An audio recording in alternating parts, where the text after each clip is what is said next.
Welcome to the Outer Realm with Michelle DeRoche and Amelia Pisano. Airing live on the United Public Radio Network, 105.3 FM in New Orleans.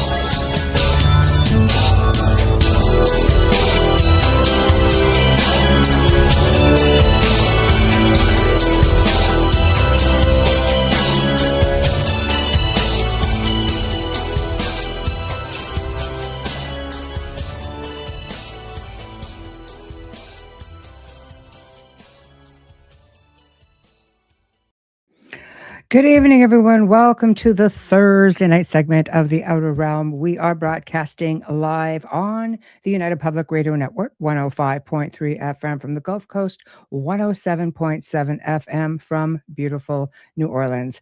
We are fully sponsored by the amazing people over at Folgers Coffee who have been a part of our journey for the last several years. So thank you, Folgers. We couldn't do it without you, nor would we want to. Also, big thank you to Justin Snicker, a.k.a. Dr. Snick, the Sonic Surgeon, for the contribution of his time, his music, and his voice for the intro you just heard. He's an award-winning composer of Halloween, horror, sci-fi, and dark wave electronic music, which can be found on all of your favorite music streaming platforms. Also, big thanks to Steve McGinnis, the artist behind our logos here at the show. Check him out on Facebook and Instagram. Also specializes in the Halloween and horror genre, but does amazing commission pieces of any sort. So tonight, my compadre, Wayne Mallows, joins us, and we're going to be talking about, so it's an open discussion, of course. We're going to be talking about the incredible world of animals. We're going to look at intuition and mysticism and animals in the spirit realm, their role in healing, rescuing, as guardians, so much around nature that is just so amazing. And this is going to be a part one, by the way, because next week we're going to be doing a part two, which is going to get into more, folklorish stuff and totems and all kinds of different things. So it's going to be a lot of fun. So without further ado, let's get the party started. Wayne, how are you? I'm good, thanks. How are you? I'm all right. Hey, Good. Cat's You're still freezing a little bit there, eh? Am I freezing up again? Yeah, just a little bit here and there. The video's I have not doing its thing. I don't know why. I've been fine. It's the second show of my night. Yeah, first show was fine. I don't know. I just noticed that the voice is fine, but the video's freezing. I have no explanation. I got nothing. Because, it's just technology. Maybe there's a storm rolling in. Maybe it's having my persona on the air and they don't like that. Yeah, is that right? Yeah. Could be. Yeah, could be. Left and light. I'd be the forsaken one, you know that. Sure. Yeah. Whatever. Yeah. You know it'd be true. Whatever. So you're freezing up too every now and then, just so you know. So it's not just me. Got nothing. I don't know what to say. You are up there. I know. So tonight, we're going to talk about animals because, we love animals. We've all had like pretty amazing experiences with some animals. And what I find interesting is how, we'll talk about Pixie in a moment, but how animals sometimes choose their owners. They, we don't always choose them. They sometimes choose their owners. And with that being said, I was watching some videos recently where this new thing that people are doing, at least new for what I've seen, is they'll, have an event day, let's say at a rescue or a humane society, that kind of thing. And they bring people in, anybody who wants to adopt pets. And these are like full rooms of people, and they will let the animals out one at a time. So I've seen it both with dogs and cats. Dogs especially, they really do it a lot with dogs. And the dogs just roam around the room and they go to their person. Like they're just drawn by the energy or the vibes. And they basically go right up to the person and they jump up on them and love them. And it's very interesting to watch. and you and I have That's talked about definitely that. new. Yeah. Yeah, it's definitely a new thing. Yeah. Yeah. I love it. I think it's wonderful. I wonder how it goes when they bring their pets home. I would imagine okay, because they're choosing their person, I always think right? about being picked last for baseball. Like, imagine if you've got 10 dogs in there and they're all eyeing up couple number 4. And let the first Yeah. dog out and it runs over and snags couple number 4, and all the other 9 dogs go, "Oh, that was my person." Well, they all have a chance. I'm just saying. Rochelle says, I saw a bunch of videos lately, random people with strange cat or dog snuggling up on them out of nowhere. Yeah. Yeah, I mean, I Well, they're think, drawn to your energy, right? yeah, I do. I do. Yeah, people start crying. It's really sweet. She goes, I have a dog that imitates my last dog who passed away. I figured he must be teaching her. Maybe. We got one. We got one of those. 12. Yeah. Oh yeah, we do. Uh, but I think with Pixie, Pixie, was a little Chihuahua, and my daughter used to be involved with different rescues, and she said, can you foster Pixie? Because I had Chihuahuas, and at the time, I thought, you know what, it would be great, and they taught her a lot of things because she came from California. She was, probably a puppy mill dog or a shelter dog in a high kill shelter, and she just looked so defeated, poor little thing. It was such a long drive for her, and, essentially came to us literally right from the drive, and, Yeah. you know, my Chi-Chi started teaching her things right away. She did not know how to drink, properly out of a bowl. She did not know you could get excited at food time. She just sat there and she watched the other dogs. I'm like, "Yeah, get excited. This is fun time."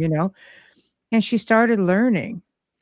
But when Wayne came in, she freaking loved Wayne. Oh my God. This dog would dart around, do her zoomies, and run right up. Wayne would sit with his legs stretched out, run right up his legs, just sit right onto his lap, and he'd just cradle her. So I think she chose you. Yeah, I think as well. Absolutely. It was wild because she had a hard go. She had a really hard life. I felt for her. She had a really good first year, and then after that, she had medical problems, one after the other, after the other, after the other, and then she finally had a stroke that took her sight and partially paralyzed her, and then she had a second stroke after that, which totally did her in. Yeah. So I was thinking that I was there to be her caregiver. And then we talked to a pet person, and they said, no, actually, she came a long way just for your journey. Oh, of course, that Yeah. made me cry. Yeah. It was really a sad story because she was, under a year old Yeah. when she came to me as a foster, and she was never meant to keep. And Wayne would be just like, "Oh, she's working so hard. Just look at her work so hard." And I'm like, "Oh, I know where this is going." and, and Yeah, you it know was me. what? Yeah. So, he adopted her, and after everything happened with her health, it was really sad. But I've never seen a little dog fight so hard, and she would be skin and bones. I was syringe feeding her food for at least a good 5 to 6 months, and I remember just saying to her, I said, "You fight, I fight. You fight, I fight." And after a while, she became such a little Hercule with the food. She She just was a got tank. she's true. Yeah. She got so strong, and she just kept working so hard, and the fighting spirit in that dog was unbelievable. Yeah. Y you It know? was. Her shoulders were huge because she couldn't use her back legs, but her shoulders and front arms are just, so it looks like she hit the gym every night. Yeah, It was unbelievable to see how big she was across her shoulders and solid. Not an ounce of fat on that dog. No, it's true. It's true. In fact, when we first got her, she was pretty burly dog, and we used to call her Baby Huey because she'd come running out of nowhere, and the other dogs would brace themselves. And my one little PETA, she was like a tiny little sausage thing about this big, and Pixie would roll rolled her one time, and Pete just rolled. She just got underneath, and Muffin, our other Chihuahua, was just sort of like bracing herself to hide when she heard that galloping. So she'd dive under the cupboards to dodge the freight train that was coming through the kitchen. yeah, it was funny. It was funny. She was just so A gem. yeah, she Just was a real gem. Yeah, and then last year, you had to make that decision Now, because we she always was talked to tired. her. Yeah, Yeah. we always told her, like, as you said, if you fight, we fight. But I always would talk to her at feeding time. I would hold her and cuddle her during feeding time. And I would say, like, if it gets too much and you've had enough, you just tell me. I'll know it's you. You just let me know. And one day I was driving and she wasn't with me. I was just driving home. And I heard this female voice say really quietly, "Dad, I'm tired. I got to go home." Yeah. And I was like, "Okay, I know it's you. We'll sort it out when I get home." And we did. Yeah. So And it's true. And she, that was hard to hear that, really hard. yeah. But you knew she was tired. She was winding down in her eating. She Yeah. was winding down, and because even though she couldn't see and she was limited, in the way she moved around, she tumbled around pretty good. But Oh, it she got did. to that, yeah, and it got to that point where it was food time and she just wasn't excited anymore. And it was just like dropping her head. Like she just couldn't. And and it was interesting because when you saw that pet psychic who basically gave you that message, it made so much sense though, and the Oh yeah, bond it that had you that. both had. Well, it was funny because we met a gentleman at one of the fairs we went to, Scottish Fair, and it was just a fun read. People can't read me, so I always go in there to sit down, and I usually get the "I can't read you," which he said. He sat down and he said, "I'm sorry, I can't read you. Don't you got a wall around you or something? Someone's protecting you." But he goes, "Your daughter comes through loud and clear." My daughter. Daughter, I know. What are you talking Yeah. about, right? He goes, "Oh yeah, it's a little blonde girl. She just loves you." I'm like, "That's not that's not a blonde girl. That's my little dog, Pixie." And yeah, she does. Yeah, it's true. That was pretty wild. That was pretty funny that they picked up on that. It's true. Melissa's right. She found you. They adopt Yeah. us. Yeah, Melissa they did, for sure. is affiliated with different rescues as well. So, taken in many fosters. And it takes a special person to do that because I'll tell you something, you can't give them up. It's so hard to give them up. And I know sometimes you have to. Yeah. But it's just like I remember saying to my daughter, says, "I don't think I can ever do it again because I just have too many chihuahuas." And but I do think they get like the ones that I have had through the years, I've kept them all, and I paid handsomely for some of them because I knew they were just in a bad situation, and I would get them and just bring them out of their shell slowly. Like our white Chihuahua Muffin, I could not touch that dog for 9 months. She was a breeder dog, and she just wasn't having it. The night I brought her home, she freaked out, and my chocolate Chihuahua PETA, who basically went after her, and I put her back. I said no, and she just looked so defeated, trying to protect me.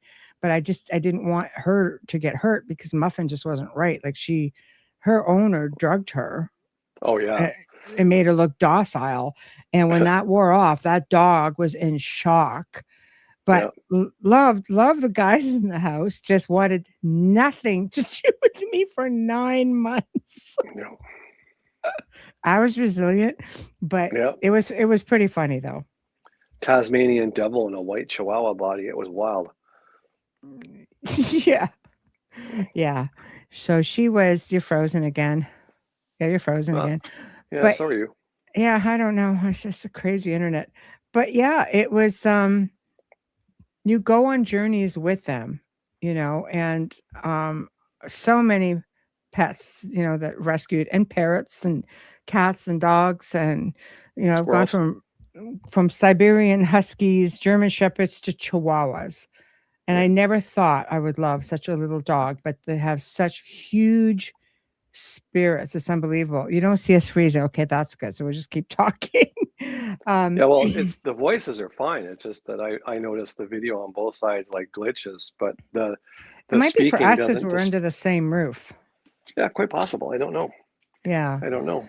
But Yeah. I want to just say something quick about like animals reading energy because I had an experience one time a lot of years ago. Like I work nights and I would come home quite late and a long drive and it was winter and I was coming up the back road and the OPP, the police were out and the lights were all on and I'm like, oh well, here we go. And they stopped everybody and like I asked the guy, what's going on? He goes, we got a deer with his antlers caught in the fence, like the fence alongside the road.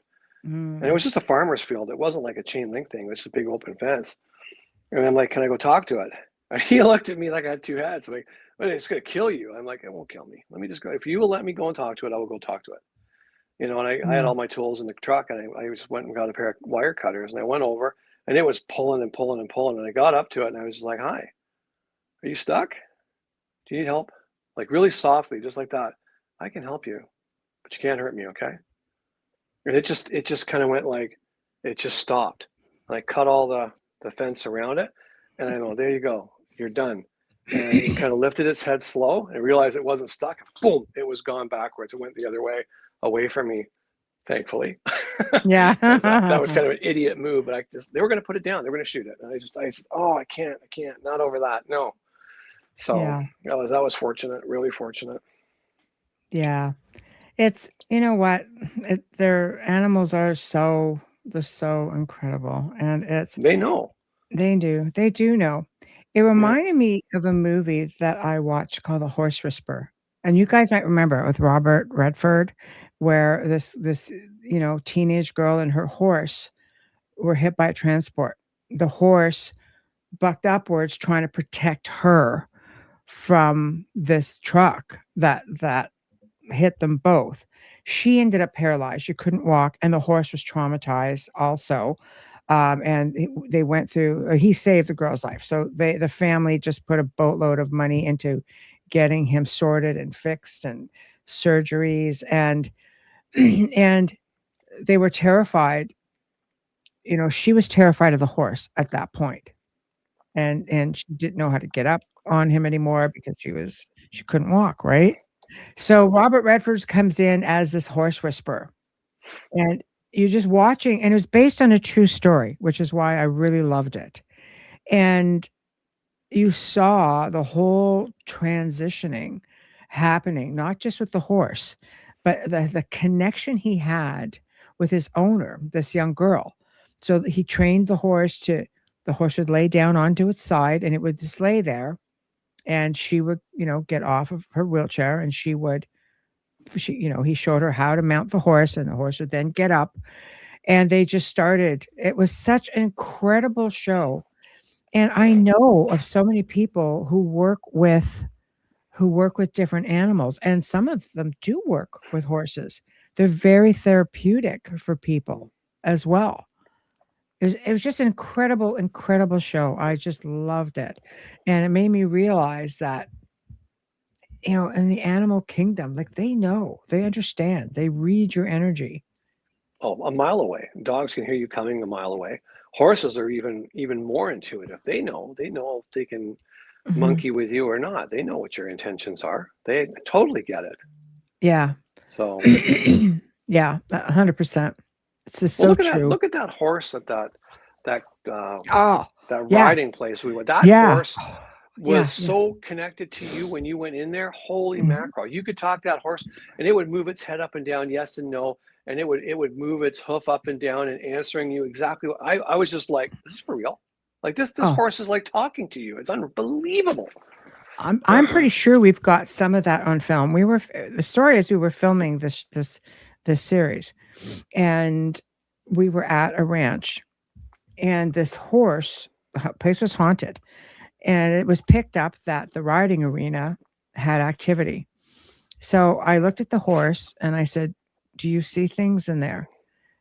Honest to bloody gosh, this horse basically comes down like this, puts one foot forward and starts going like this. I'm like, did I just see that right? Yeah. I'm like, all right, we're going to go with it. As I started asking a series of questions, when it was a no answer, it would just start going like this, like no. When it was a yes, it would do the same stance and go like this. Then I started moving around to the other side of the stall, and it just followed me around. And the whole time we were filming, it just sat there like very close to me. We finally just put the table where we had to sit in front of the stall with the horse, and the horse was just like right there. It was amazing. Just It was amazing. that was unbelievable. Like the energy transference you two had going on between that horse. And the guy said, I cannot get this horse to go out into the riding arena at all. It just freaks out. And Yeah. after you spoke to it and said, you want me to deal with what's out there? And it nodded, and you went and did your witchy magic that you do. And you came back and you said to the horse, you feel better, and it nodded. And the owner took the horse out and they walked it around the arena. And says that horse hasn't been in the arena in months. No. So it totally knew something was going on, and you fixed it. Well, hopefully it stayed that way, but there I was hope just so. a lot of crazy stuff. This property also had, speaking of, high strangeness, you hear stories of the large black cats that are found in some areas. This farm, this ranch had an incident with a large black cat. And I thought, okay, there used to be, a zoo in the area, and there's like a safari, um, thing in the area. And I thought, oh, maybe it just escaped. But the forestry people actually monitor these large cats. Like there's more than one. And they look for scat, they look for bones, they look for like patterns and trails. And so this is documented, and they had an article in the paper because there had been sightings. Anyway, one of these large black cats, which is almost like a panther, essentially, went onto the property when there was a foal, so just like a baby horse that was out, and a mare sacrificed herself to save the foal. And when we were in, do you remember, Wayne, when we were in the stalls area, the one stall we Yeah. saw with the giant claw marks down? Yeah, that was on the outside of the doors to where the stalls Yeah, were. There was just massive claw marks in the door crazy. frames trying to get in. It was wicked looking. Never seen nothing like it. Oh yeah. It was just insane. It was so sad. But it was just like, okay, like it's just the stuff that's out there, and we'll get more into cryptid stuff like next week and stuff. But it was just really, really amazing, the connections that these animals face. And there was a beautiful like black, like a stallion over there, and it was sick, and they couldn't figure out what was wrong with it. Do you remember that beautiful black, Yeah, I was that at the big end. They were trying stallion? everything. They was on medication. It just wasn't responding to anything. And then he No. contacted you like a week later and said, that horse, he's complete recovery. Like he's perfectly okay again. What did you do? I don't know. Michelle I changed know. the energy in the whole place, and bad things went away. Yeah. Craziness. Just craziness. But yeah, so I know it just the animals are very affected by energies and frequencies. Like, vibes are not good. Then when people message me, for example, well, I think the house is haunted. Says, do you have a pet? Yes, follow their lead because they will react. They will react to it. In fact, like really malevolent things don't like cats. No. What's up with that? No. Cats will take on anything. They're fearless. It's true. They are fearless. Unlike my son at the old manor house when he was living there, he phoned me one day absolutely having a meltdown that something was in the house, and he was freaking out. And I'm like, where are the cats? And he's like, well, they're asleep on the kitchen. And I'm like, well, if there was something going on, like in a really bad way, those cats would be losing their marbles. And if they're just sleeping, there's nothing happening. Just relax. It's probably just residual energy. You're fine. It's true. It's true. And cats are just so revered, like the cats were really that's why they're so revered in saucy now, because they remember when they were kings. nature. Remember when Especially they this were one right royalty. here. This one is behind me right now. Thinks he's Ours still a thinks king. it's royalty. Do you hear him chirping? Oh yeah, he's Dexter. chirping. Yeah. He's chirping. Cats will confront bears, alligators. Oh yeah. They will. Oh, They're just oh, fearless. for sure. Oh, for sure. This one Yeah. likes to torment the chihuahuas, and they'll just come out, and he just hightails it. He's just gone. Just stirs up the pot a little bit and He then does. takes off because he doesn't want to be dealing with that. But Stir up, back get to the energy and shenanigans. Hmm? back to energy and stuff, like animals know. I mean, when I was much younger, like I'm talking my 20s, and I was working for a lineman for the phone company, and I Mhm. was cutting through a park to get to a set of poles and stuff, and there was a squirrel's mom had got hit by a car. It was Oh, flattened, and there was this baby squirrel standing beside it, this flattened carcass, and I I basically whipped by and I scooped it up with my hard hat, brought yeah. it into the park and let it go, and it just followed me along. Mhm. I was just like, so I stopped and it run up my leg and sat up on my shoulder. And he was only like this big, a tiny little guy, right? And Oh. so I took him, put him back down, back up he comes, sat on my shoulder. So I'm like, okay, so I put him in my truck with me and went to the store and I bought a little packet of peanut butter and milk, and I fed him peanut butter and milk off a tiny spoon, and he lived with me for 2 years and totally housebroken. Yeah. So Yeah. 80 years ago, yes, exactly, 80 years ago. That's when I was 20. Yeah. No, I love Yeah, that. Animals do gravitate to certain people, and animals yeah. really love you. My father was the same. Animals never left my father alone, and no matter where he went, they would just kind of hook up with him. He was walking down the street and follow him along. And I remember being at one of the science centers, and we were there. They had this huge eagle, and it had been injured, so which is why it was at this facility, and it was behind glass. It looked so foul. Anyway, so my father's just standing there, and it's just standing there staring at him. So my father moves to the other side, down the other side of where this enclosure was. Bird just follows down his perch right toward my father and just stares at him. So my father, my father loves his music, so he kept going back and forth. This bird kept following him, and honestly, I've had parrots in my life, loved my father. I've had dogs in my life, loved my father. Cats, love my father. The same with Wayne, except for the bird. The bird doesn't really fancy you. Bird hates me. Bird Bird hates doesn't. me. I Bird is mimic a. the bird, I She sing likes to the women bird, I though. She's talk to the bird, and we have great conversations. Then I walk in and I'm like, hey, and fluffs right up, wings go out, just glares at me. And it's like, oh, I was just. outside. I waved at it through the window because I was cleaning the eaves trough. I'm like, hey, how are you? That bird went ape shit. She did. Didn't Not having it. She was The not having terrible man is it. outside. The terrible guy is outside now, and he's trying to get in. I'm not having that. She's He's trying funny. to engage me. Oh no, the It's bird does because not like me. the bird was a rescue, and her original owner was female, and birds will tend to bond to some of the first people in their lives. Yeah. So I ended up with her, and then she went to a family member. They're like, well, we really would like the parrots, and I was just like, oh God, be good, because I'm getting you get tired after a while with all the critters, and I had, we had more the facilities for it then as well. And when I sold that property, it had a large aviary one time, and that was it. So I said, yes, no problem. Birds were spoiled. I knew they would be fine anyway. So this was the last one. And, they were building a house that can you babysit the bird? Well, it's been a couple of years and she's just about ready to go back home. So she has settled in nicely and is fine with me. And she'll dance and she gives me little kisses and she's like, but honestly, Wayne comes near the cage and Mm-mm. she just throws herself at the cage or starts smacking her bell around, or she just really wants nothing to do with it.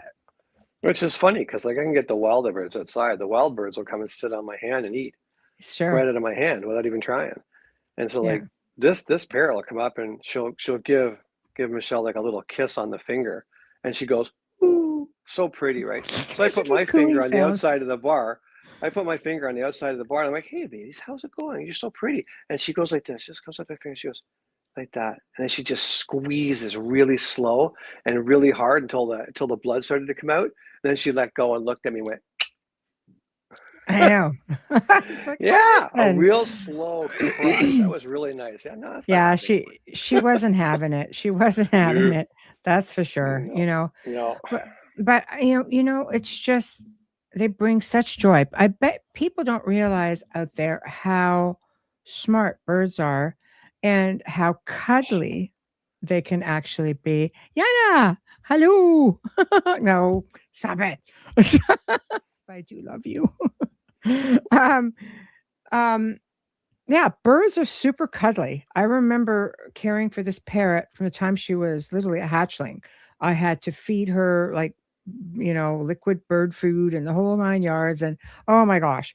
And she became like, you know, like a companion, a pet. I loved her. Drove everybody crazy in the house. But every night that bird had to have cuddle time, and she would lay on her back or she would snuggle in my hair and she would sleep. They are so cuddly, and they're just so interactive, but so cuddly. I'm thinking, I can't even get the cat to sit this long. And she would No. just lay there for an hour and just have her cuddle time, Mhm. you know, just such smart, they're so intelligent. And I know that, let me come back up for a minute. The robin. Okay, here we are. So Cher says, I ended up fostering a baby robin, had it for 18 days. Oh, he ended up passing. It's tough when they're Mm, babies.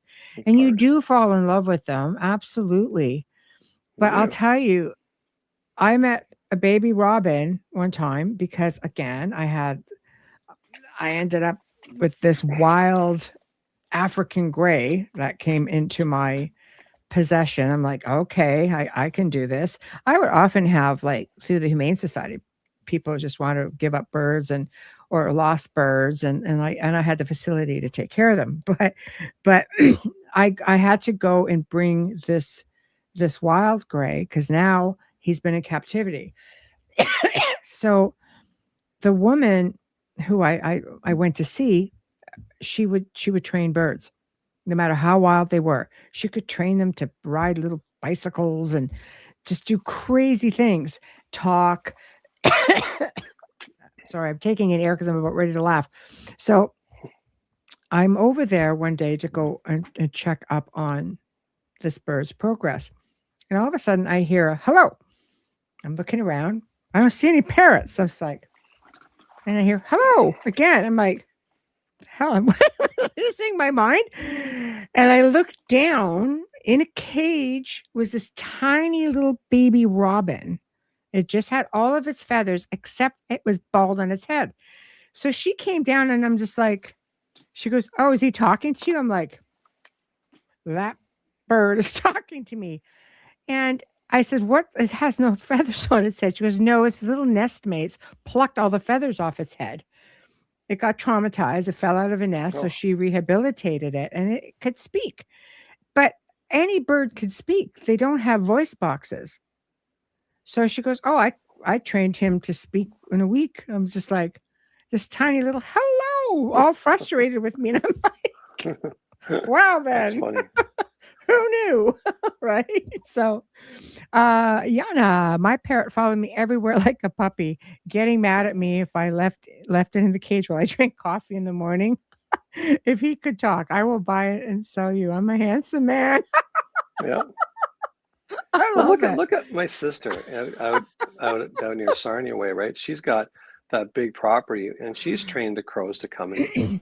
Yeah. She got the forest all around her, but she's Yeah. smart. She only goes out. She wears this red hoodie or this red raincoat when Mhm. it's feeding time. So when they see the red raincoat on, they all come.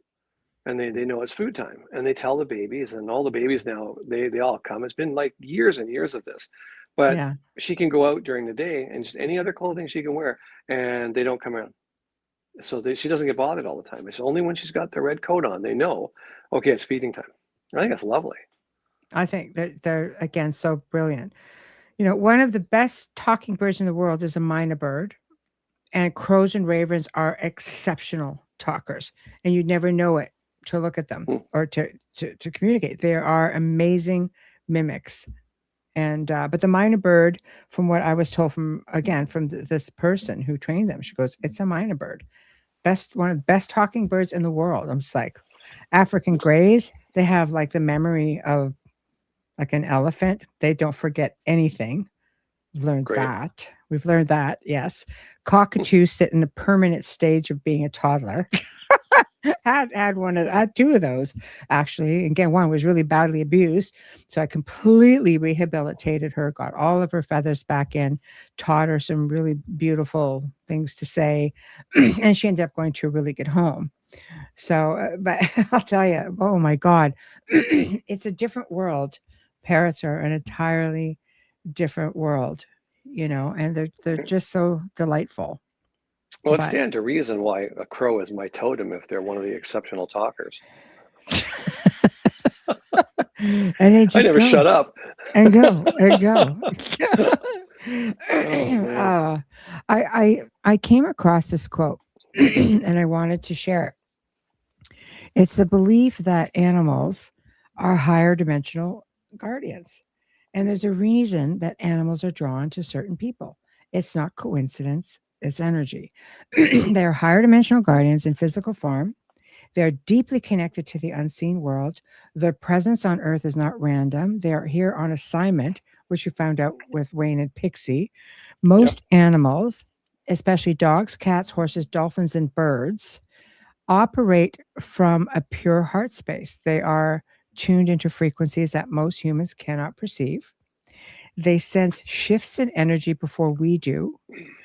They know when someone is lying, when danger is near, when a soul is full of love. They feel your emotions and mirror your state of being. When a dog stares into your eyes for minutes without breaking contact, it's not just love, it's recognition. They see your soul. When a cat curls up beside you, every time you're in pain, it's not just affection, it's healing. They are moving energy, clearing blockages that you did not know you had. Animals do not judge by appearance, they read vibration. A wild animal will approach a child with a pure heart and run from an adult filled with anger. This is not instinct, it's divine intelligence. These creatures are here to protect the innocent, to calm the broken, and to remind us that the unconditional love and what it feels like. In the higher realms, animals serve as messengers, protectors, and guides. When we dream of them or encounter them in strange ways, it's often a spiritual sign.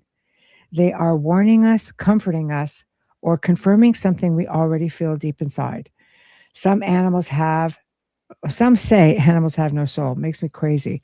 Well, that, of course, is a lie. Many animals have more soul than the people walking this earth. Their souls are ancient and they remember the truth. They remember where we came from and why we're here. Some are even soul family who chose to incarnate as an animal form to stay by our side during this lifetime. If you've ever lost a beloved animal, you know that grief runs deeper than most people understand. That is because they were never just pets, they were guardians of your heart. When they pass on, their spirit often remains close, continuing to protect and guide you until your reunion in the next world. Animals are not lesser beings, they are masters of love. They don't need religion, politics, possessions. They teach simply by being. Their loyalty, sensitivity, and courage remind us of what we forgot, that this life is not about control, it's about connections. And the animals around you are not random gifts, they were sent. Treat them like the sacred guardians they are, because when the world turns cold and everything else falls away, it is their silent love that reminds us what is real. Tell me that is not just perfect. It is perfect. It's totally perfect. Yeah. I I was thought going so through a too. really bad time with that, and I had my kid's cat, the Mhm, tabby cat Ollie, Mr. 25-pounder, mhm. and I just moved. It was just an upheaval in my life and all kinds of stuff.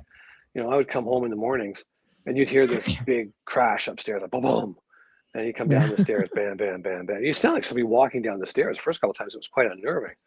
But he'd come in and jump up on the table, and then we'd bump heads, and he'd rub Mhm. his head against mine, and he didn't want food or anything. He just was saying good morning and welcome home, and I'd go to bed, and he'd hop up on the bed, and like he never did that. But while I was going through this really tough hardship, that cat would spoon me, like he would just curl right in beside me, and he would purr and purr and purr. I would fall asleep to him purring. But once I kind of got over that, that few months of really agonizing hardship, he didn't do it anymore. He's still around and he's happy to see me, but boy, when I was hurting, boy, that cat was right there all the time. So yeah, they know. They absolutely know when their human is hurting. They do. They absolutely do. And you know what? And I really noticed this, with our dogs as well, how they care for one another. And when my little chocolate dog when she was nearing the end of her life, she stopped breathing. She had congestive heart failure. Honestly, I revived that dog 6 times. And by the 7th, she wasn't having it. She was just done. But what alerted us to this, the very first time it happened, where realistically, it was our little white dog, because Pixie, no, I don't think Pixie was okay at that point. I think she had already started having problems. I can't recall. But this little white dog had taken on all of this responsibility, and she knew Peter wasn't right. So she just started. She went off her nut bark. She never barks. Oh, no, never barks. That day, I knew there was something wrong because she was like screaming in the other room. Oh, yeah. We ran in and Pete was on her side. Not breathing. Yeah. Yeah. I scooped her up and I brought her back, and it was just like, wow. Like I was just completely gobsmacked. I'm just like, what just happened? Because Muffin was the quiet one. Yeah, never made a peep. Nothing. No. She still doesn't. She only started barking recently in the last few months. Yeah. But I'll tell you, like, for 6 weeks, that dog would not sleep because I had PETA with me, and I had learned that for her to sleep, she had to sleep on a solid surface, and she'd sleep on her stomach. If it was too soft of a surface, and I say solid, like a real firm pillow, her heart, it would just stop. Like, she just couldn't do it. So anyway, Muffin would be up all the time. That dog just sat there and watched her the whole night. And again, I had incidences where I had to revive her. And she just sort of became joined at the hip, literally, until she passed. And being at the vet, she fought and fought. They were trying to get a heart halter on her, and that wasn't going to be a thing. And the minute, literally, that she got in my arms, she threw herself at me. I held her, got in the car, drove away like this. She passed. Yeah. Right? But in the same respect now, when Pixie was having a seizure, Muffin went crazy again, and I went running in and caught Pixie having a seizure. So Muffin had that responsibility still transferred, because now she was a matriarch and she was taking care of Pixie. So when we decided to get another dog, being Gracie, it was done because it was to give Muffin the time to be a pup, because Gracie was only 14 months old at that point. I'm like, okay, so she's full of shenanigans, and she's going to play. And Muffin started playing again, and she started being a pup again. And when Pixie passed, all of that weight of her having to be the matriarch and having to care for these animals who were older than her, it went away. Now she was the older one, and she got to, now she's just like living her life with Gracie. Even though she doesn't see very well, she still has a constant companion who keeps her excited, So it's interesting to watch that process. It's funny with the two of them, because they'll play and play and play, and then when Muffin's had enough, she'll just go, not angry, Don't just touch me. A little grumble. The other one's like, okay, I get it. And back off, and he does not want to be touched. You're not touching Yeah. me. But she's also the nursemaid for me anyway. Like, I'm always injuring my fingers and nicks and splinters and all kind. I get into bed, the first thing she does is check me out, check all my hands, my wrists, my forearms. Up and She down, does. like just paws and nose until she finds a little nick, and then that's it. She's there for 15 minutes taking care of that little nick. I know. It's just insane how they work. But when you're looking at animals, how do they know when there's something wrong with you, when they know maybe you have an illness? Hmm. Well, I've told you that one many times before about the woman who had a cat for years, and she was just sitting there reading a book, and the cat came up and growled at her, jumped up on her chest, and started biting her neck, like badly, and required stitches. It was deep, really bad. I had to go to the hospital, whole 9 yards. And Mhm. when they were looking at the wound, it was all kind of like blacky, yellowy garbage on the inside. The doctor said, "That's Mhm. not normal."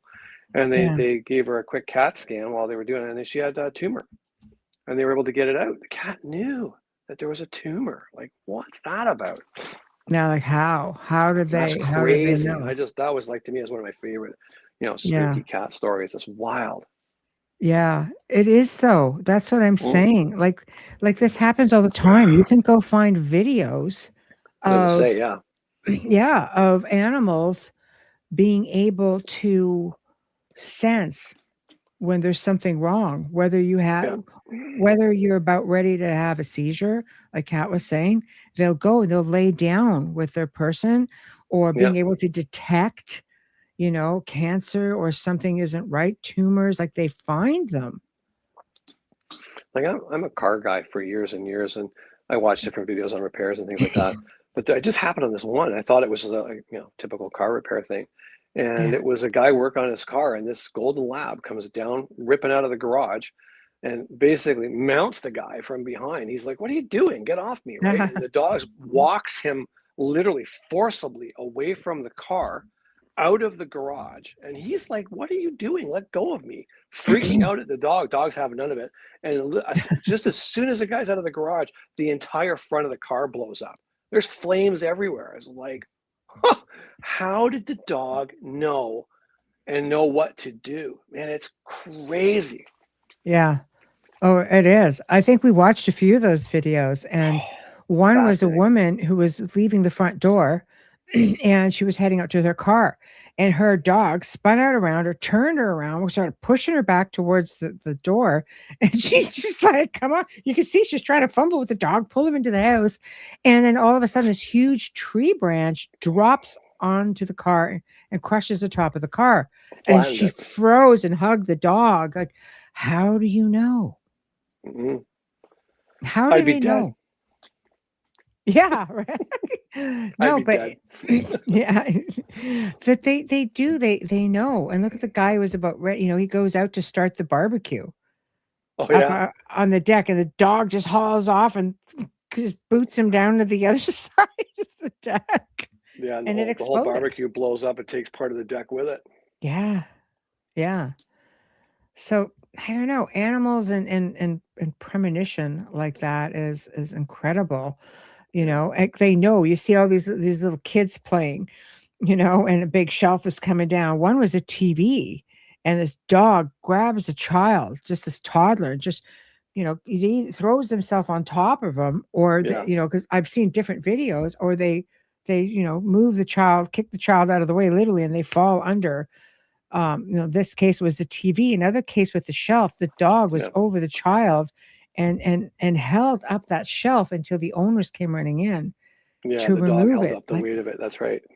God, it's just when they say animal heroes, they really are. And, and let's talk about this crazy sense. Let's talk about the homing device, like that Oh they're yeah, built in. that's nuts. People say, oh, they follow magnetic north, they follow the ley lines, and yeah, to a certain degree. But like I watch things about families that move states or provinces, and they move into a new house. They Mm, have no homing signal. There is no homing. They've never been there before, and mm, this dog or cat will go, 1,000 miles or more, and finish up at the owner's front door at a place they've never been before. Like, yeah, how does that even work? Like, I can't find my way around my own city, much less that. That's yeah. crazy. You see it Mm-mm. happen all the time. Like this isn't something new. Like they have this incredible sense of just being able to like a homing device, and maybe we're the homing device. Maybe we're the ones that emit this energy that they feel drawn to. But even that's fantastic because that means our energy is traveling thousands of miles in every direction for that animal to tune in on and use it like a beacon and follow it to us. Yeah, Incredible. We know nothing. yeah. The more I know, the less I know. That's all I know. I know. It's just, It's I just unreal. It's unreal to me. the animal world is so incredible. Kat says, I moved into a new house in Alberta a few years ago. Our dog Molly kept trying to get my attention to go to the basement. I then clued in, followed her. My basement was flooding due to heavy rain at the time. See, they heard it. Yeah. They knew what was going on. I mean, look at that cat. Look at Sean. I moved into the manor house and he was living under the veranda. He was beat. This cat was beat. Missing pieces, all kinds of stuff. Hmm. And like I set him up a shelter outside 'cause he's a stray. I don't know what he's got, right? So I set him up a beautiful shelter outside with a heat lamp and water and food. I remember one winter night I came out and he came out to see me. I got him his food and set him all up, loved him all up, and I went to go in the house. He just looked at me as like, you know, "Look, I just don't want to be out here anymore. Can't you just bring me in?" And it was just that look on his face. I'm just like, oh, what am I doing? I'm an idiot. Oh my God, I'm gonna regret this. He's gonna tear up my house. And I brought him in and I set him up a litter box and a little bed, and he just curled up in it, used the litter box, and then he went to sleep. And that was it. Like he was a content little guy. And the vet said, "Oh, if you get a year out of him, you'll be lucky." And he lived 7 years. And even his ghost hung around after a while. He was a monkey, but he was such a good cat. I could throw him over my shoulder. He was just awesome, just an awesome cat. No one ever said that was a stray cat. Like, oh yeah, he was. But he knew the meaning of life and how hard it was. He really knew it. Yeah. They're so aware, and they mourn as well. Like, I remember when I had a Bengal named Jasper. And Bengals have this thing where sometimes they could die very suddenly, and it's this mystery. I remember talking to my vet about it. It goes, it's one of these unexplained things. They don't really know why it happens. I had talked to somebody after his passing. It goes, it happened exactly 2 years old to a friend of mine. So it seems to be the magic number. So my daughter-in-law comes running up to me at one point and just says, she goes, she was crying. She goes, he just stopped breathing. And he had passed. Like, she caught him just as he just down. That's it.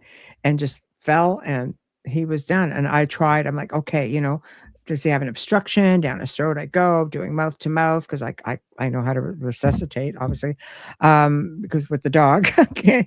But anyway, no way. There's no way that just wasn't happening. But he and her cat had bonded. Like, Alice was she was only a few months old, and Jasper was, he's probably closer to a year old. They were so bonded that Alice just laid on that carpet in that spot for a straight week. They were really worried. Like, she wasn't eating very much. She would not leave that spot. We tried to remove the carpeting because it was just like an area rug. She would not leave that spot. That's where the energy released. That's where it departed. That's whatever it was. She was well aware of it. So that put me into this decision of, hence Dexter. So not so fond of Yeah. Dexter, also a No. Bengal. Yeah, she wasn't having it. Dexter, being younger, loved Alice. Alice did not reciprocate, and she never did. She was so bonded to Jasper, I think she never bonded to another cat at all. It was never for a lack of trying, but she was so sad. She just could not come out of it, and was just like, my gosh, the grieving was just so intense. I'd never seen that before, that in an animal. No. They do go through that for sure when they lose one of their own. Mhm. Yeah, absolutely. So, he make that decision, and we get animals because we love them, and we care for them. They become part of our family, and then you suffer loss. And I mean, when I think of all the pets that I have had, it's just been like, how you think, oh, how often do you want to just keep going through it? Because it hurts. It really does. And then I think to myself, there's so many though. There's so many that need Mm. homes. And just like Pixie, Yeah. just like Muffin, just like I had, this little girl named Bella. And when I adopted her, she was she had been so badly treated. She was kept in a hamster cage, if you can imagine. I mean, a small hamster cage, because she was a tiny little chihuahua, and so malnourished that her body started eating away its own muscle mass. That's It took dreadful. me 3 years just to get her to want to leave her bed and run around and follow the other dogs around. She was always that timid and scared. It took a lot of rehabilitation work with her, So they are little gems, without a doubt. When Sam passed away, I took some of his fur because we got him cremated. I got our dog Willow and our cat Nui to smell the fur. They took their time to sniff and they were okay. Aw. Yeah. White cat, blue eyes, was deaf. I also had a white cat with blue eyes who was deaf. Bella, after Bella Lugosi. Yeah. Mhm. Mine was called Attila, and he was a boob. He's just crazy. I know an Attila boob also. I know. I know. Mhm. Anyway, with that being said, Yeah. yeah. So, I think I love the whole concept of animals choosing their person. And I think the bond starts long before we even know, Yeah, I think so too. before we even know it. Next thing you know, we've got these amazing little critters who just end up, they're like your fur babies, the members of your family, people who just think, animals have no, um, uh, hey, Kevin, animals are not sentient. I can't even imagine that. How you can look into the eyes of animals and not see complete love, most unconditional love you will ever have would be from an animal, because people have done atrocious things to them and they've still Yeah. been loyal. Yeah. People just don't, They you don't get it. don't, they don't. They don't get it. No, I You know, I'll tell saw, you. no, you go ahead. I'll tell you a story. A friend of mine, he had a beautiful Doberman, and he lived on a big property. And this thing was this friendly. You could drive up, and this dog come bounding down at you, lick your face, and just he loved everyone. Just absolutely loved everyone. And then he met a guy, and they were going to do some deck work, do the deck work on the back of the house. So he drove up in the pickup truck, and that dog went ballistic. Like Steve had to put the leash on the dog, had to drag the dog away, dog's teeth out, like frothing, Mm, just freaking out. And Steve was just like, I don't know what's wrong with the dog. We put it away. And so we put the dog in the house and came back out, apologized to the guy. And the guy's like, it's not the dog, it's me. The guy went, no, it's not you. It's something wrong with the dog. No, it's me. He's like, I used to work as a young man, teenager. I worked at a slaughterhouse for years. mm, And I was the one that put the slug into the animal's head. And he goes, everywhere I go, every animal I ever meet knows that about me, because wow. every animal reacts exactly like your dog just did, without fail. Wow. And tell me See, that that's guy's not crazy. marked with energy, right? That's crazy. And he says, as soon as that guy drove away, the dog was perfectly all right. But as long as he was on the property, the dog was at the window freaking out. Wow. Yeah, So see, that's crazy. They animals know. they do know. They just know, you know. But would you like I said, I remember seeing this video of an elephant, and um the mother had been shot, and Mhm. you saw this tiny little elephant crying. I mean, it was wailing and it had tears in its eyes. And I'm like, anybody looks at that says there's no soul there. Oh, the fools. That's exactly what you want to do, because it's the purest form, like they mourn They mourn, they grieve, they're so loyal, they know, they heal. It's what, people, again, in hospitals or, old age homes, people bring their pets. Yeah. And you just see it heals people.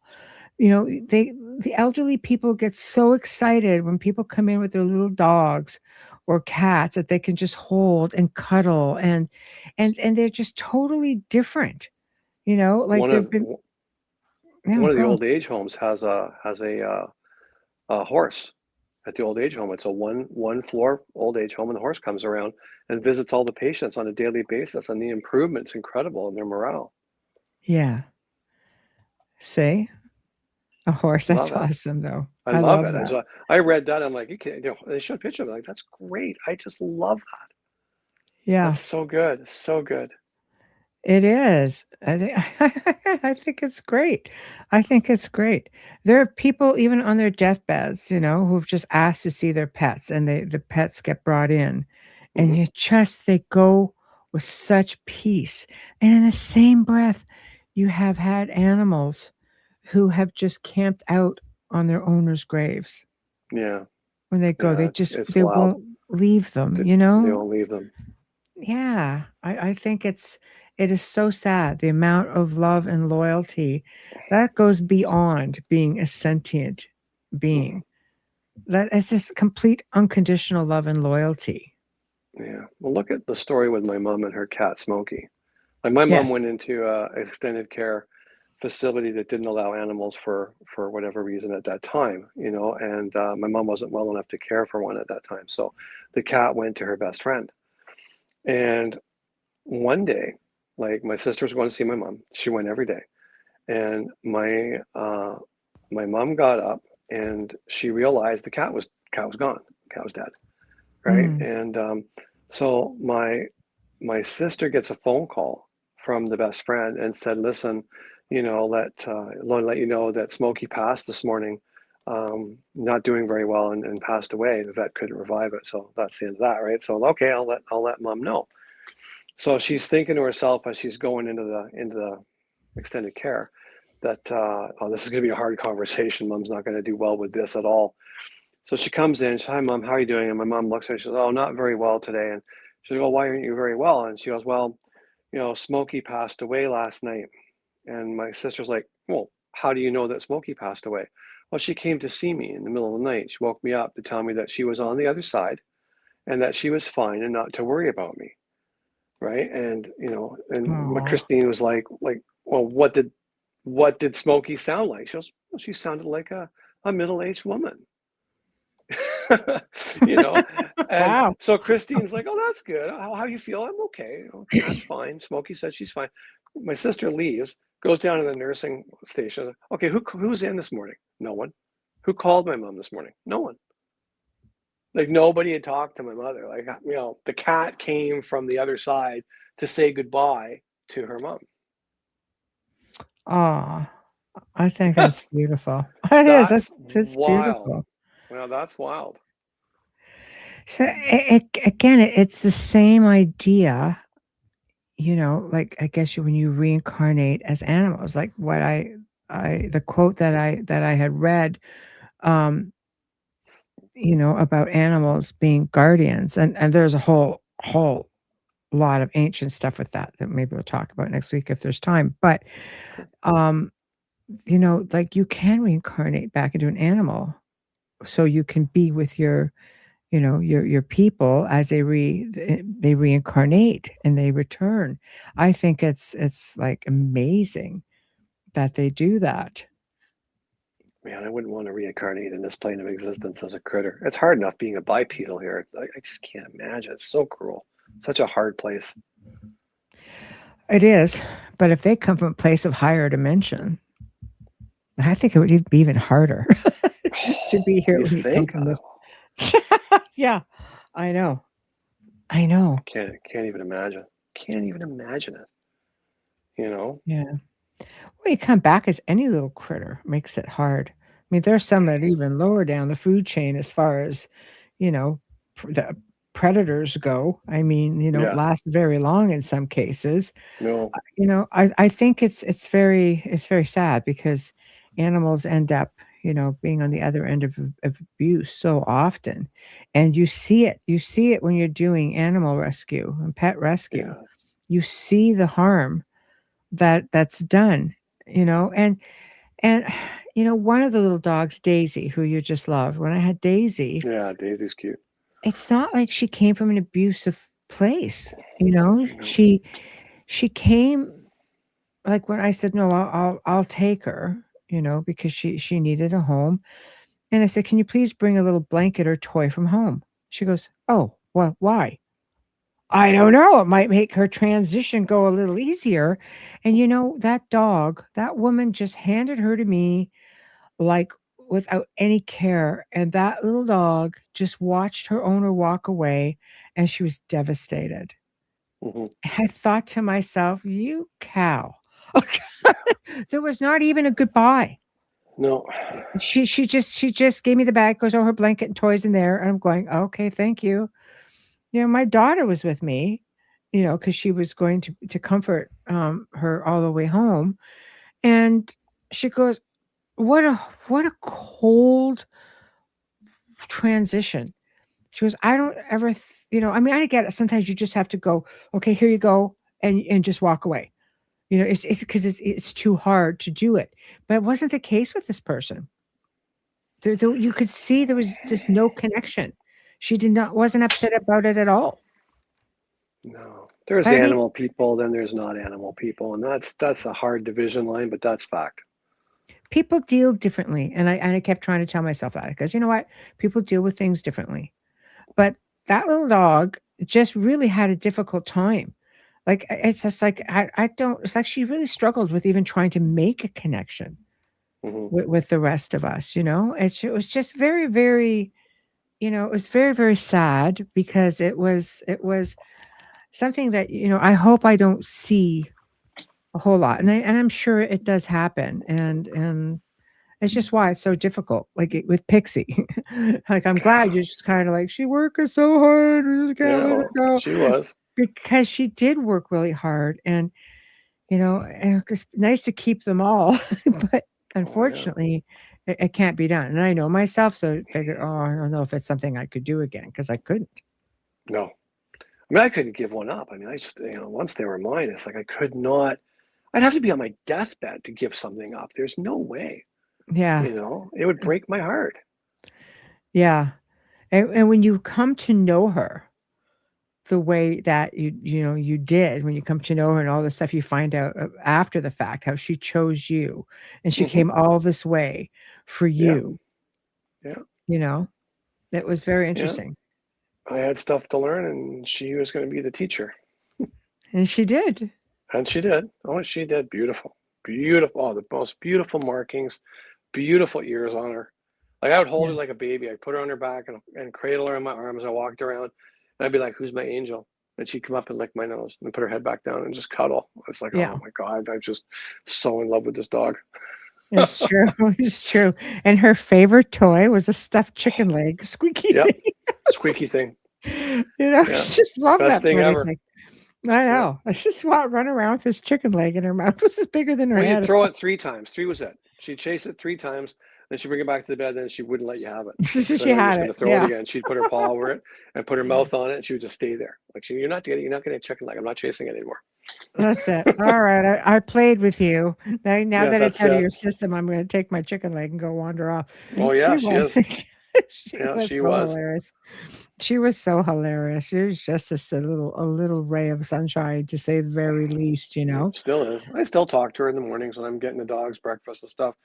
I'm Mhm, cleaning the dishes away. I always say hi to her and how are you mhm, doing? And I miss you and I hope you're well.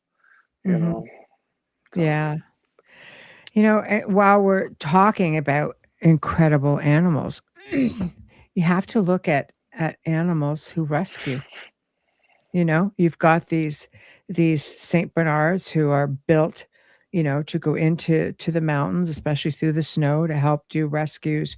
We have like dogs that just go in to rescue people from buildings. You saw that a lot with when the towers went down. You saw these animals being brought in, and again this incredible ability to be able to smell and to find it. And when you know how animals are and how much they love and how loyal they are, and this is a question for you guys out there, I tend to wonder how would finding so many deceased people, how would that affect them?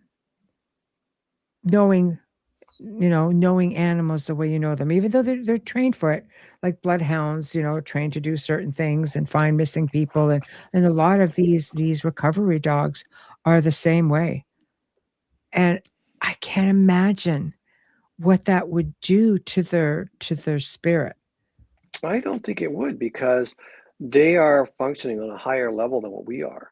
They can identify the body, but it's like you always say, like the body's parked in the garage, you've gone inside. They already Mhm. know the spirit has left. They Yeah. can probably see the spirit. It's so many memes out there of cats looking in a closet, and people are like, "What do you see? A mouse?" There's the spirit there looking back out, right?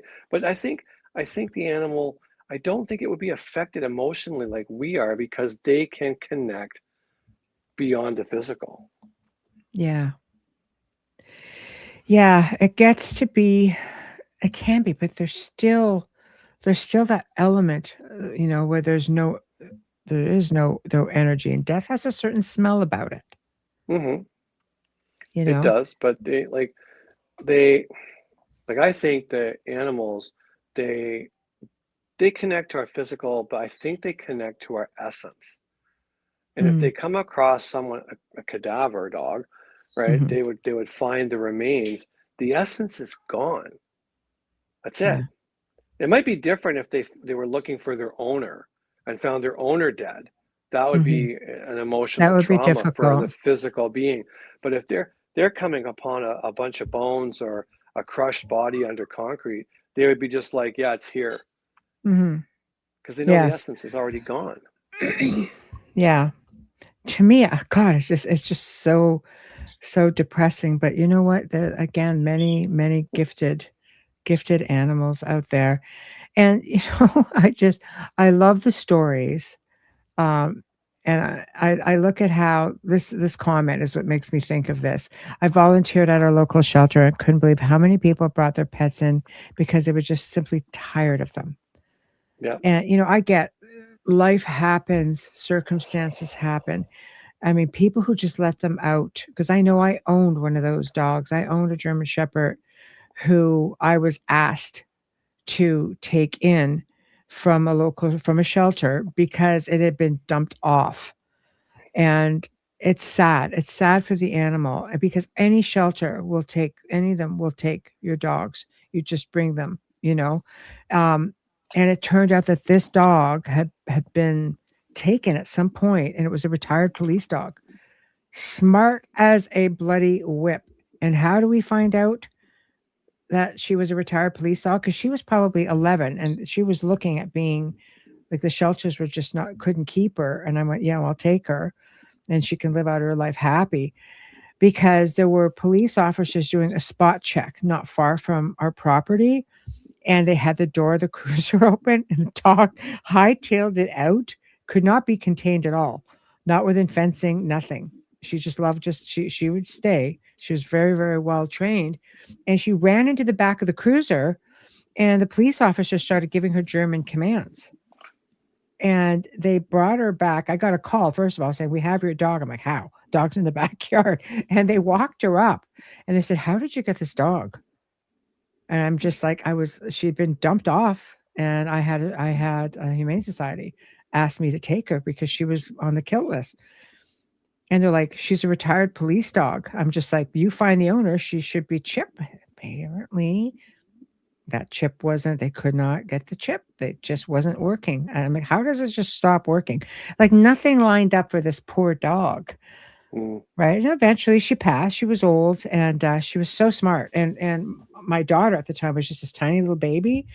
And I'll tell you, she would even squeak. That dog was just completely right over her. What's wrong? What's wrong? And when she was in her little cradle, like her little chair, travel chair, the dog would completely curl around the whole chair with the baby in there. You couldn't get near her. Just, I could get near her. So I was her mom, but it's Nobody just else getting close to that kid. no, no. But it shows you just how brilliant they are. But you know what? This happens so much, and I'm such a suck for those animal videos, and animals who have been picked up and they've been sitting in a shelter, Meanwhile, the owners are just looking for them and looking for them. And when you see, the owner come into a shelter and they find the dog, this dog couldn't believe it. He just came in, he stopped, he stared at his owner, he started crying and just ran into his owner's arms and just so happy. And I'm almost in tears going, oh my God, I can't take it. It's just like one of those success stories. Yeah. And it's the same for these animals when they realize they've been adopted. They just sit there quietly in the car, or they're sad, or they just sit next to the person who's thinking of getting them, and then you can see over a period of 2 days, 3 days, how they start coming out of their shell. And it's just like they're so grateful, and you just see it. Yeah. Oh. Look at my friend Derek, right? Like, I met Derek when I was running the motorcycle shop, and he was a bit older than me. And one day he showed up and to help me spin bolts, and he had a sleeveless shirt on, and I saw these paw prints, tattoos on his arms. And I said, "Oh, Derek, what's with the tattoos on your arms?" And he goes, "Oh," he says, I rescue collies, old collies, ones that nobody wants." And he says, "I rescue them. They come to my house, and I keep them in the last years of their life. I give them a life. I give them food and water. I play with them. I take them for walks." And he says, "When they pass, I get a tattoo artist to put a paw print on my arm." And he pulled his shirt back, and the paw prints went up across his chest and down his back. And I was like, "Holy man, is that like 4 prints for every dog?" He's like, "No, mate." He goes, "1 print for every dog." I'm like, "There's got to be 24 of them." He's like, "I've had a lot of dogs." He goes, "Some Wow. last 6 months, some last 4 years. They're all old collies that nobody wants." It's like, ooh, I love you, man. I know. I know. It's terrible. Yeah. It's terrible. Oh my gosh. See, that's just, but those are the people that it's just huge kudos to, because it does take a special person to bring them in and see them through difficult times. Like with Pixie, we always thought, oh boy, like she found us because she knew we would care for her. That she would get the absolute best care, best food, best meds, best everything, because all of our pets did. My animals always did. And to find out in the end, no, she wasn't here because you needed to be there for her. She was here for him. Yeah, apparently so. Wow, but it's it's not even just animals. We had a parrot called Samantha. They named her Sammy because they thought it was a boy. And when I got her, and it's hard with cockatoos, you can't always tell, but there are hints. So unless if you don't DNA test, and I looked, and she had brown eyes. The males have the black eyes, and she was an umbrella cockatoo. I went, "Oh, you're a Samantha bird." And she'd look at you and say, "Hi, Sammy." And I go, "You're just full of shenanigans." Anyway, she was given up because her people had a baby, and cockatoos are allowed. And I get it. That child would be scarred for life, but it's very difficult. So they went through proper channels, and she made her way to me, and she took to my son. So when my son turned 10, he asked for one thing. "All I want is Sammy." I went, "Oh no." I was going to have this toddler in my life forever, because they're in toddler brain all the time. And oh my gosh, she loved him so much. I remember coming home late one night after doing some event, and he was asleep on the couch. She was asleep on his shins. And she was just asleep. I walk in, she sticks her head up. She was just laid there asleep. What kind of a bird does that? She just laid right on top of him while he slept. And she goes, "Hi, Sammy." And I go, "Shh." And she goes, "Hi, Sammy." So she started whispering. She fully understood. So I came up and I said, "Let's go to bed." And I put my hand up and she came up and went to her cage. And I said, "Love you." She goes, "Bye." She whispered the whole time.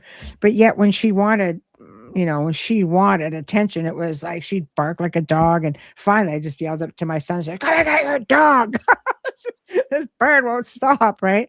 But when she passed away, which was a condition that some cockatoos get, um, you know, tried everything, but when it's there, it's there. It's a behavioral thing. So unfortunately, she did pass.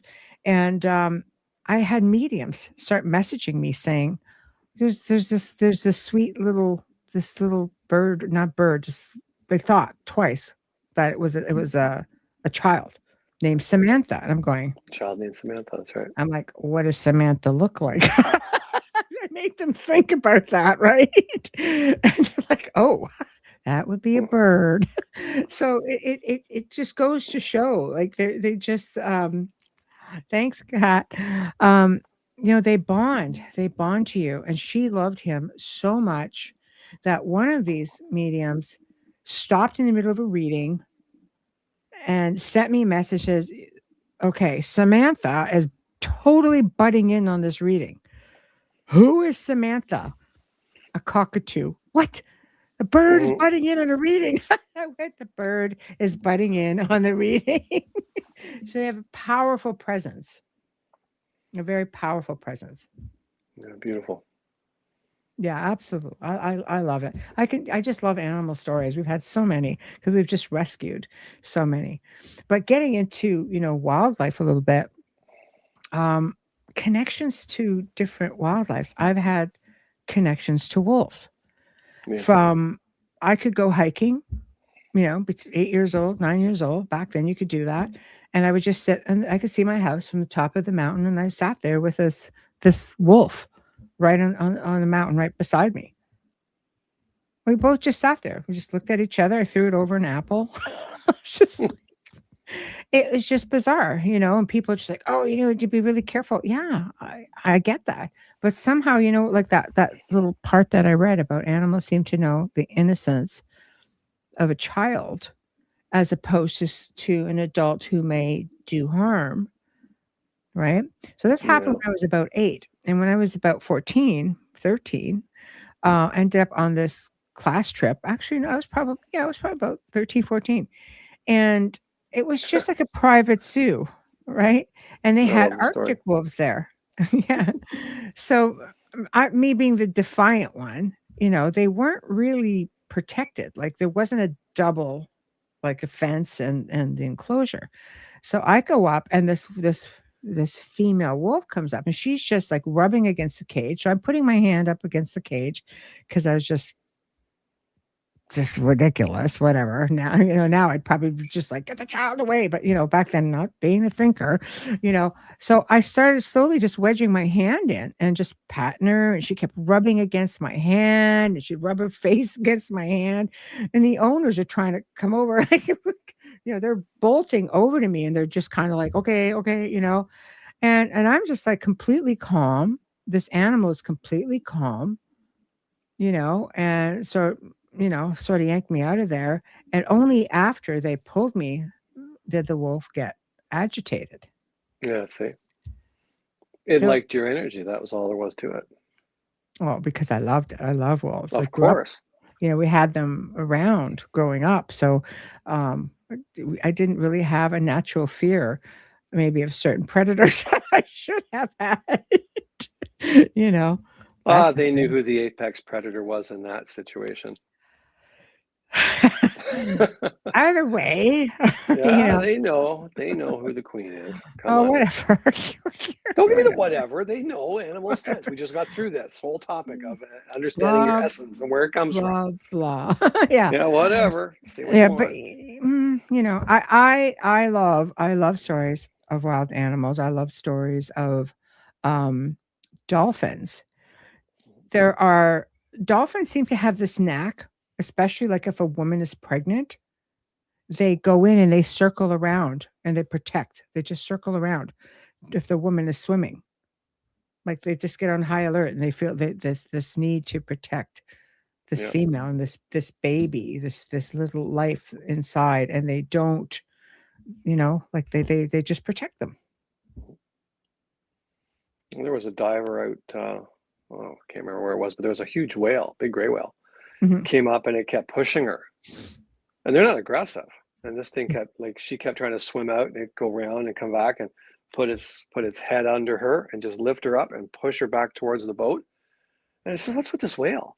And there was an orca, a big killer whale, just beyond. Oh, trying to That pushed her, protect her. yeah, just pushed her back to the boat until she got out of the water, and then she could see the orca further out. It's like, oh. But the gray whale knew it. Came in to save her from that. See, that's beautiful. It is. But I was lost one time driving my bike. I told you the story a few times before, but like I said, the crow's my totem, and I was completely lost. It was kind of foggy, looked like rain, and I was cutting through the back roads trying to get back, and I was way out of my element. Like I was traveling through the U.S. coming back up, and I was like, where am I? I don't even know where I'm at, and I'm coming along, and there's a great big crow sitting on one of the road signs, which said like, next exit, Highway 89, whatever. And I'm just like, I never see crows sitting on a road sign like ever. Like I'll take it and see what happens, right? So I banked off. As I'm banking off the ramp, there's another one sitting on the curve sign. I'm like, that's different. And I got on the 89. I'm driving along, and I look up ahead, and there's two of them sitting on one of those overpass signs, telling you what city you're going to and stuff. And I saw crows on all the signs everywhere I went until I realized where I was. And I didn't see any more crows. Oh, wow. Like they followed me and made sure I got where I needed to go. Like it's just wild. It is. Coincidence, or are they really I my don't totem believe in looking after the simpleton, coincidences. Yeah, I don't We got to believe in watch this coincidence. simpleton here. He's lost. He's lost. We got to get him home. We got to get him home. He's Yeah. the special one. Yes. I think it's, we'll talk more about crows and ravens and such next week for Yeah. part 2, because we don't have a whole lot of time left. But I'll tell you, like, we grew up with ravens on our property. We had 4 Bragger. huge pine trees, spruce trees. And they were, oh my God, they were just so nice to have. And it was nice to have them there because they are messengers between worlds. And if I grew up in that house, and that house was absolutely beyond active. I mean, if you've watched, any of my interviews I've never really talked much about everything that's happened to me, but I did one time, and it was on my Paranormal Nightmare. If you catch it, it's the only time I've ever told the story in its entirety. And I think back now, and I'm like, I wonder if that's why they chose this property, being messengers, between the veils and protectors and such. Well, probably because they knew the queen was there. Well. Laugh it off if you want. Laugh it off if you want. I have her anyway. But I think about things like that. I think it's that they're quite extraordinary. I remember a friend saying, she had to go to this one location and she was very nervous about it. And I said, okay. I said, I'll send you some help. Like, I'll just send you something, just a bit of protection, And she basically was on the phone with me at that point. And she said, oh my God. She goes, you're never going to believe this. She goes, but my entire view between me and this location, because she was walking through a trail, are all crows. She goes, they've completely blocked my view, because she had to walk by this location to get where she needed to go. And she goes, they completely have obstructed my view. All of these crows. And she goes, and I flipped around and I went down a different path. She goes, and then everything just disappeared because I was away from this location, this one place she did not want to see. Crows get a bad rap, and they really don't deserve it. Yeah. Yeah, exactly. I agree. I agree. They're brilliant. They're highly intelligent. They are messengers, and there's so much behind all of it. I'm really looking forward to getting into more of a deep dive with all of that because I've only done a show on it one time a few years back, and I had so much fun, and there was just so much more I could have added, but the time was so limited to where I could actually discuss it. But you know what? Throughout ancient times, ravens and crows have been really highly revered. Mm-hmm. Birds in general. Yeah, birds in general. I was going to say they are. My dad told me a story when he was back in England. They lived in the farmlands, and he had said that he met one of the older farmer guys up there, and they were talking, and he said to him, he says, why do you have all the crows out in your field? Don't they eat your crops? He goes, oh, they can eat my crops. He goes, they don't eat enough of my crops to worry about. He goes, I shot one once. I shot a crow once. And he said, when I went to pick it up, he said there was so many destructive bugs inside that crow's stomach that those bugs would have cleaned my field clean. Right? He goes, after I saw that, I said, no, you can have as many crows on my property as you want because they do more good than harm. Mm-hmm. So, yeah. He told me that story when I was probably about 6 or 7 years old and stuck with me. Wow. Probably because I got a crow mentality, 7 years old, right? Maybe. Maybe. I think it's really great. The animal world is filled with miracles, and they're filled with incredible stories, incredible folklore. There's so much to it, and the ancients knew so much back then. You talk to indigenous people, they'll tell you, no, like Thunderbird, they'll give you stories of all these incredible beings out in the nature world. And I'll tell you, we are so clueless as a society. It's all been taken away from us. It's all our knowledge, all our connection with the planet, with nature, that has been systematically removed from us. Mm-hmm. You're not wrong. Without a doubt. There's no doubt in my mind that it's been stripped away. Mm-hmm. Yeah. It makes the most sense. I mean, we're talking about these animals who are here from higher dimensionals. They're guardians. Their presence here, like they're on assignment. They remember who they are. They knew who they are, where they come from. And here we are going, we're just trying to figure it out. That's because the animals don't go to conventional schools and get told a history that's made up. They just arrive in the raw, and they remember everything that was given to them from the other side. Yeah. Yeah, it's brutal. It's brutal. Not like us daft buggers. No. Guys, this was a really great segment. Really wanted to do something lighthearted tonight, and it's more lighthearted than just talking about how amazing animals are. They have incredible intuition. They just know when danger is there. They know when you're sick. They know how to heal you. They know how to guide you. People, before I go, I have one more quick horse story when I think about, horses and healing. I had many years ago, I really tried to find this photo. And if I can find it before the next show, I will show it. And she said she had a very strong bond with a horse of hers. The horse had passed. And all of a sudden she got this spectral image. And she sent it to me along with a picture of the horse. Without a doubt, it was the horse. It had this big, beautiful white, marking on its nose. And she goes like, he's never left me. And it was just beautiful. And, as they come back in spirit, oh my gosh, I love the stories that just show that they love us in life, and they continue to stay with us through their afterlife until we can meet them again. So I'm going to leave it right there because it's just a really beautiful ending. And I will see you guys next week. Next week is going to be an awesome week. And Monday, make sure you guys catch me on Ira Wolfenson's channel called Pit Bulls of the Lord, Spiritual Warfare. And we're going to be talking about the mystery of wandering souls and ghosts. So, and this is going to be from a very unusual standpoint. It's going to be just wonderful. She's highly versed. My God, if you guys haven't seen any of her shows, please go. She's got 3 archives on the Outer Realm YouTube page, and they are amazing. This woman is amazing. Start with the first one so you get a sense of who she is.